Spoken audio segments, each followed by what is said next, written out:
Gunfire now echoes ominously in Kashmir's serene valleys, where tourists used to marvel at nature's beauty.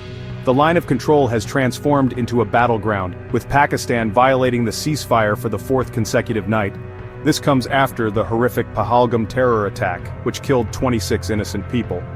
As tensions rise, the world pays close attention, questioning the motivations behind these aggressive maneuvers. On April 22, 2025, the peaceful Baisaran Valley in Pahalgam, Jammu and Kashmir was the target of a devastating terrorist attack. 5 armed militants opened fire on a group of tourists, killing 26 people, including a foreign national from Nepal, and injuring more than 20 others. The attackers, wielding AK-47s and M4 carbines, reportedly separated male tourists by religion before executing them at close range. The Resistance Front, an offshoot of Pakistan's Lashkar-e-Taiba, initially claimed responsibility, citing opposition to Indian government policies that allow non-Kashmiris to settle in the region. However, the group later retracted its claim, citing a communication breach. The Pahalgam attack disrupted the fragile peace along the line of control. Pakistan brazenly violated the ceasefire agreement for 4 nights straight, launching targeted attacks on the Poonch and Kupwara sectors. These acts of aggression were not isolated incidents, but rather a deliberate escalation, serving as a stark reminder of the region's long-term volatility. The Indian Army, renowned for its discipline and rapid operational readiness, responded with precision and strength. Their measured but firm retaliation sent a clear message: provocations would not go unanswered.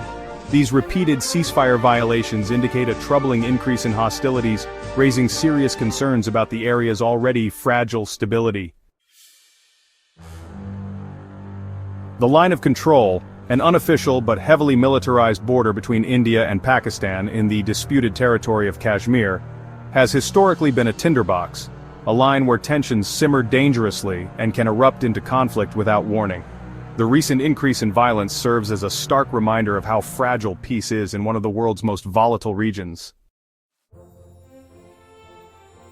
Following the brutal attack, India wasted no time in responding with a series of bold and unprecedented measures, making it abundantly clear to Pakistan and the rest of the world that it would not tolerate aggression or terrorism. For the first time since its inception in 1960, India has suspended the Indus Waters Treaty, a historic agreement that governs the sharing of river resources between the two countries. By suspending cooperation on such a critical and sensitive issue, India sent a strong message. Any alleged support for cross-border terrorism would result in serious and tangible consequences. To exacerbate the divide, India closed the Wagah-Attari border crossing, a symbolic and strategic point of connection between the two countries. By closing one of the few remaining public gateways, India effectively halted trade, travel, and diplomatic relations, signaling a decisive break. India didn't stop there. In a dramatic escalation, it expelled Pakistani diplomats and recalled military advisors from Islamabad. This dismantling of key diplomatic channels further isolated Pakistan, increasing the pressure and demonstrating that business as usual would not resume in the face of violence. In addition, India ordered the evacuation of all Pakistani nationals in the country on SARC visas, giving them only 48 hours to leave. This sweeping move severed even the few remaining people-to-people ties, emphasizing the gravity of India's new posture. Taken together, these measures reflected more than just outrage. They represented a zero-tolerance policy toward terrorism and a steadfast commitment to national security. India's response was not only quick, it was strategic, designed to maximize diplomatic and economic impact while reaffirming its resolve on the global stage. Many people are now asking the pressing question, why is Pakistan causing such serious tensions and risking conflict right now? What could be causing these dangerous actions? One major reason could be a desire to avoid domestic issues. Pakistan is currently experiencing a series of internal crises, ranging from severe economic insecurity and skyrocketing inflation, to widespread political unrest and public dissatisfaction with leadership. In such turbulent times, inventing an external threat can be an effective tool. By inflaming cross-border tensions with India, Pakistan's leadership may be attempting to rally the nation around nationalism and divert attention away from the country's growing economic and political turmoil. Historically, governments in crisis have frequently employed this strategy to weather turbulent periods. Another significant factor is Pakistan's strong opposition to India's policies in Kashmir. Pakistan has been vocal and aggressive in condemning India's revocation of Article 370, which stripped Jammu and Kashmir of its special autonomy status. The recent terror attacks and ceasefire violations could be interpreted as deliberate attempts to internationalize the Kashmir issue once more. By inciting violence, Pakistan may hope to refocus the world's attention on Kashmir, framing India's actions as oppressive and unjust in the eyes of the global community, a narrative Islamabad has long sought to promote. Finally, Pakistan could be testing India's resolve. Escalating tensions may serve as a strategic test to see how India responds militarily, diplomatically, and politically. Any signs of weakness, division, or hesitation in India's response could be carefully observed and possibly exploited.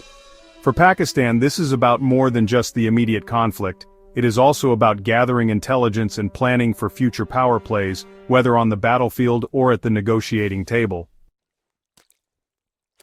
The international community has been closely monitoring the escalating conflict, expressing deep concern over the humanitarian impact. Various nations have called for immediate de-escalation and urged both India and Pakistan to engage in dialogue. Humanitarian organizations are particularly worried about the potential for civilian casualties and the displacement of communities. The United Nations has also weighed in, emphasizing the need for peace and stability in the region. The United States strongly condemned the devastating Pahalgam attack, describing it as a tragic assault on innocent lives.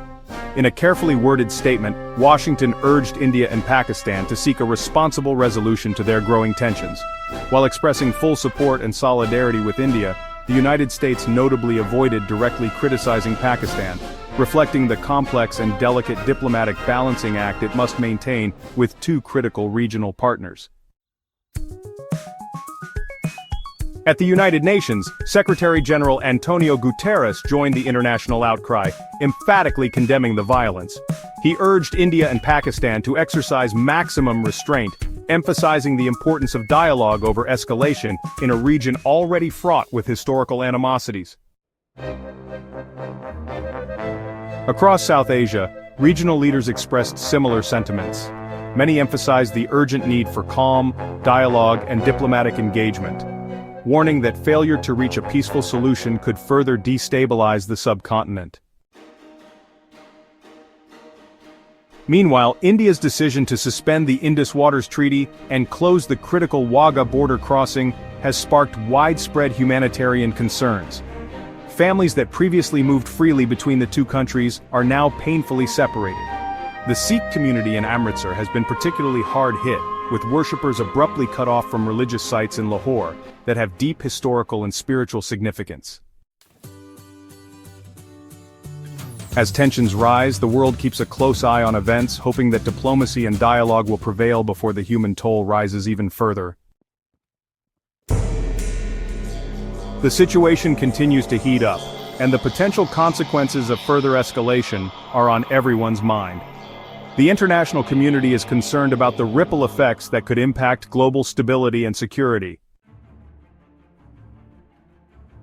Tensions between India and Pakistan have risen again, with both sides accusing the other of provocative actions that have strained an already fragile relationship.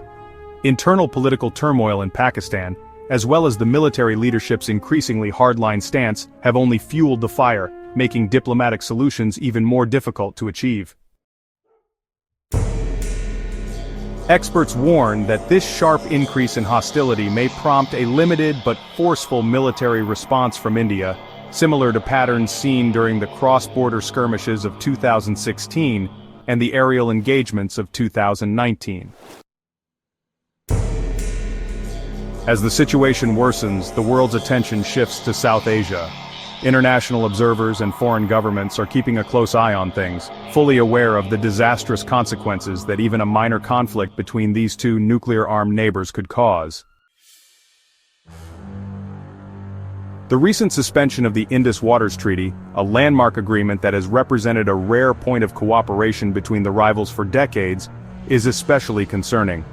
The move has sparked widespread concern about the potential weaponization of water resources, raising serious concerns about the future of regional stability and the risk of a humanitarian crisis if access to water is used as a political tool.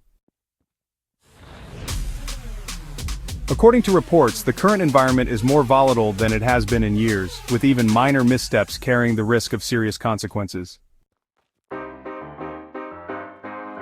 The current escalation between the two countries is setting off alarms throughout the region, and the risks are increasing by the day. One major concern is the possibility of full-scale conflict. What started as isolated ceasefire violations is now threatening to escalate into a larger military conflict between two nuclear-armed neighbors. The world has seen how quickly tensions can rise, and in this case, a single miscalculation or provocation could set off a chain reaction, with disastrous consequences not only for the countries involved, but also for the region's stability. Aside from the military risks, the impact on civilians could be devastating. While politicians debate and armies mobilize, ordinary citizens living in border communities are likely to suffer the most. Rising tensions raise the risk of civilian casualties, force families to flee their homes, and trigger humanitarian crises that strain local and international resources. Furthermore, the economic consequences of a prolonged conflict must be considered. Both countries are likely to experience significant downturns as military spending increases, diverting funds away from critical sectors such as healthcare, education, and infrastructure. Investor confidence, which is notoriously sensitive to instability, would almost certainly plummet, resulting in lower foreign investment, a drop in trade, and a slowing of economic growth. This would not only harm the economies of the countries directly involved, but would also send shockwaves through neighboring regions that rely on cross-border trade. In short, the longer this conflict lasts, the more dangerous it becomes for civilians, economies, and the region's fragile stability. Immediate steps toward de-escalation are critical to preventing a worsening crisis. As tensions along the line of control rise and diplomatic relations between India and Pakistan reach a new low, the world watches with concern. The recent ceasefire violations and suspension of the Indus Waters Treaty indicate a significant deterioration in bilateral relations. What are your thoughts concerning the current situation? Do you believe these actions will escalate the conflict, or is a peaceful resolution still possible? Share your opinions in the comments section below. And if you found this video insightful, please like, subscribe, and hit the notification bell to stay up to date on the latest developments in global geopolitics. Thanks for watching. See you in the next video.